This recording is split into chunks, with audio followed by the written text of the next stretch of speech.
부처님께서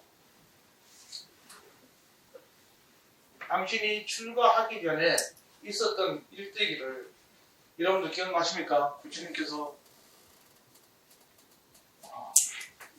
자 뭐냐면은 부처님이 당신이 제일 먼저 그 눈비리 동상에서 태어났다 했잖아요. 눈비리 동상에서 태어난 그 공간이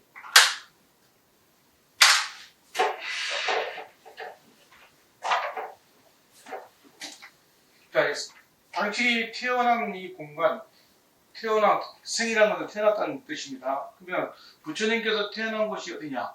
그러면은 눈비리 동산, 눈비리 동산. 여러분 눈비리 많이 들어보셨죠? 예, 여러분들 유치원 보면 눈비리 유치원이 많아요.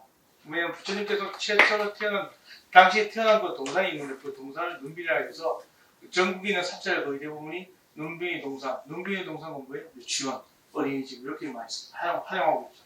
그 눈비리 동산이 있는데 눈비리 동산에서 당신이 태어나실 때 그 나무꾼 밑에서 당신이 태어났잖아요. 그 나무 밑에 태어난 이 나무가 뭐예요? 무수라고 여러분들 말씀드렸죠. 무수나무. 무수나무입니다. 두 번째 뭐냐면은 당시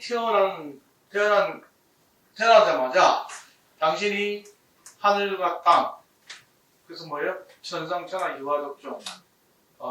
그래서 일체기고 아당한지 이 모든 중생들의 괴로움을 내가 다 편안하게 해주겠다. 그래서 당시 7발 그러시는데 그 다음에 뭐냐면은 당신이 7살 되던 해에 농사를 짓고 있는 농사꾼이 마차를 가다가 하늘에 날던 새가 그 곤충을 또 벌레를 먹고 가는 것을 보고 야국 강식에 대한 것을 보고 당신이 그것을 사유를 해요.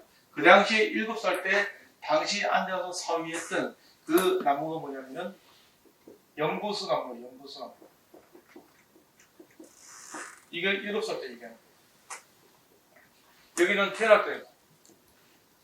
그 다음에 당신이 7살 때 연구수 나무에서 당신이 사유했던 그 시절에 나중에 미래에 생로병사의 생사를 뛰어넘을 수 있는 것이 뭔가 라고 당신이 그것을 고민하다가 출가해서 당신이 앉아서 공부했던 그 자리가 무슨 나무냐고? 보리수나무. 보리수나무에서 당신이 35살 35세에 이렇게 당신이 승도했다고 해요. 29살에 당신이 출가해서 6년 동안 고행을 하고 난 다음에 35살에 당신이 득도를 해요. 그러고 난 다음에 당신이 열반 드실 때 몇 살에 들어가셨어요? 부처님께서? 80살에 들어가셨어요. 80살. 8살이라 해요. 부처님께서 돌아가셨을 때 당신 주위에 나무가 있는데 사라스 나무가 있습니다.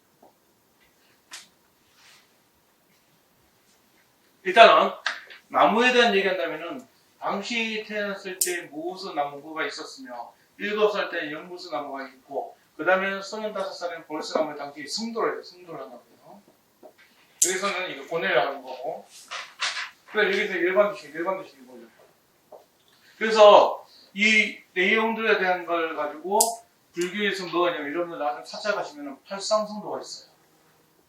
팔상성도라고 보면 부처님이 태어나서 열반드시는 그 모습들을 그 벽화로 만들어 놓은 게 있어요. 그 팔상성도. 팔상성도가 그 국보가 있고 공문이 있고 그렇더라고요. 그러니까 문화재도 있고. 그래서 팔상성도가 있는데 부처님이 당시 처음에 태어나서 쭉 보면서 뭘 봤냐면은 이게 동서남북 봤을 때 동서 남 북으로 보면 이 동서남북이 뭐냐면은 당시 인도에 있는 당시 있는 나라에서 이 동쪽, 서쪽, 남쪽, 북쪽에 뭐 문이 있는데 그 문 옆으로 가다 보니까 뭐냐면은 사람들이 태어나서 뭘 보냐면은 늙음을 봐요, 당신이. 늙음을. 그래서 늙음을 본 다음에 늙은이처럼 늙음을 보면서 아 사람들은 나이가 되면 다 늙구나. 그럼 나도 언젠가 저렇게 늙겠지. 그러다가 남쪽에 하는 게 뭐냐면은 병등산을 봐요. 아 늙은 것도 그냥 늙은 것이 아니고 어떻게 해요? 병드는구나. 나도 언젠가 이렇게 늙고 병들겠구나. 그러고 난 다음에 서쪽에 하니까 뭐예요? 사람들이 죽음을 삶을 죽으면서 일체 모든 사람들은 누구나 저 죽음을 피할 수가 없구나. 그래서 북문으로 가는데 북문에 가서 어떤 스님을 만납니다. 이 스님을 보고 당신이 뭐예요? 출가하게 된 계기가 뭐냐면은 생로병사를 뛰어넘을 수 있는 거룩한 진리의 법을 당신이 북문에서 스님을 만나서 들은 거예요. 그래서 생로병사를 생사를 이 해탈 모든 것을 벗어날 수 있는 그런 진리의 법, 그런 수행할 수 있는 그런 것이 있구나. 그래서 당신이 출가를 합니다. 출가 나이 몇 살에 출가했습니까? 네? 29살에 출가해요.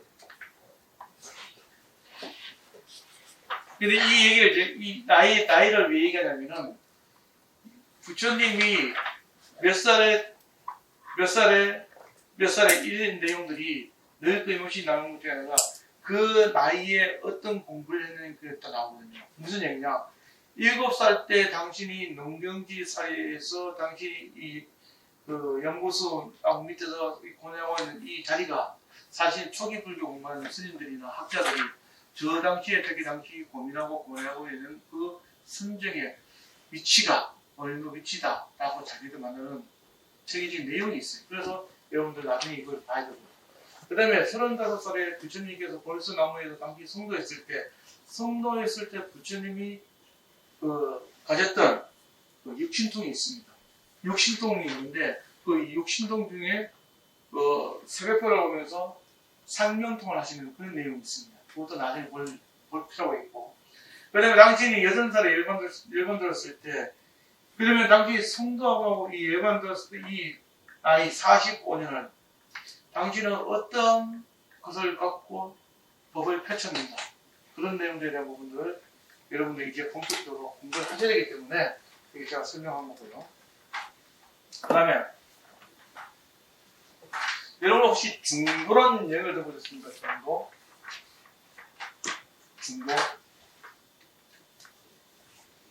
중도가 뭐 누가 우스갯거리는 중도가 그러니까 스님들이 가는 길 아닙니까? 해석하면 그대로 스님들이 가는 길 그게 중도라. 그래서 우리가 말하는 이 중도라는 것은 가운데 중자 쓰거든요. 그 다음에 이 도자는 이 도자 쓰 이 도자 쓰거든요. 그러면은 길을 가더라도 어떻게 가는 거예요? 이 글자에 집착하면 정말 여러분들 항상 이게 중앙으로 가셔야 돼요. 당당하게. 우리나라에 어떤 분이 자기 집에 손님을 모셨으면 손님을 중앙에 놓고 자기가 옆에 비켜서 가야 되는 거 아니에요. 그런데 이제 손님을 중앙으로 놓지 않고 자기가 중앙으로 놓고 당당히 걸어가서 손님을 옆에서 밀더라고. 이걸 미는 모습 딱 보면서 이렇게 인기하고 승가해서 그래요. 스님들 이렇게 3명이 걸어가잖아요. 걸어가면은 항상 스스로가 누가 전행을 지나는데도 불구하고 알아서 자기들이 자리를 잡더라고요. 여러분도 그렇습니까? 친구들끼리 모여서 얘기하면 항상 메인에 앉아서 항상 얘기하는 사람이 있어요. 나머지는 계속 밀려가지고 얘기만 듣고 있고. 이 세상에서 최고 좋은 사람이 어떤 사람이냐고요, 여러분들? 내가 어떤 얘기해도 다 들어줄 수 있는 사람이 최고로 한국어 사람. 그런 사람이 있다는 내 얘기를 들어줄 수 있는 사람이 제일 좋은데 들어주는 사람이 말하기 시작하면 그다음부터는 그 사람과 관계가 헤어집니다. 부부 간에도 부모 자식 간에도 친구 간에도 내 얘기를 들어줄 때 이 사람은 천하 없어도 정말 성인이고 분자예요. 그런데 그 사람이 입을 때는 그 순간에 뭐예요? 이 사람은 말 섞기 싫은 거예요. 왜? 상처받거든. 그래서 천주교 같은 경우는 고해성사를 해요. 신부님들이 고해성사할 때 벽을 깔아놓고 상대편의 얼굴 안 보고 고해성사를 해요. 그 고해성사하는 사람은 자기가 하고 싶은 얘기 다 해요. 신부님은 그 얘기 다 들으면서 주님이 함께 하실 겁니다. 주님이 함께 하실 겁니다. 우리 기도합시다. 이렇게 얘기하거든요. 그러나 우리 불교에서는 상담할 때 이게 힘들어요. 마주보고 얘기해요.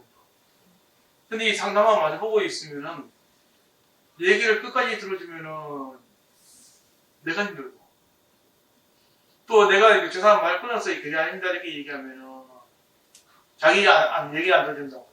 또 뭐라고. 그래서 상당히 힘들더라고.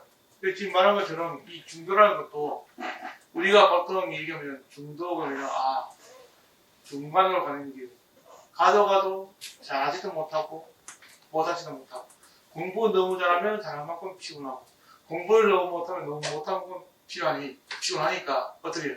중간 정도만 하면 아무 문제 안 일어나겠지.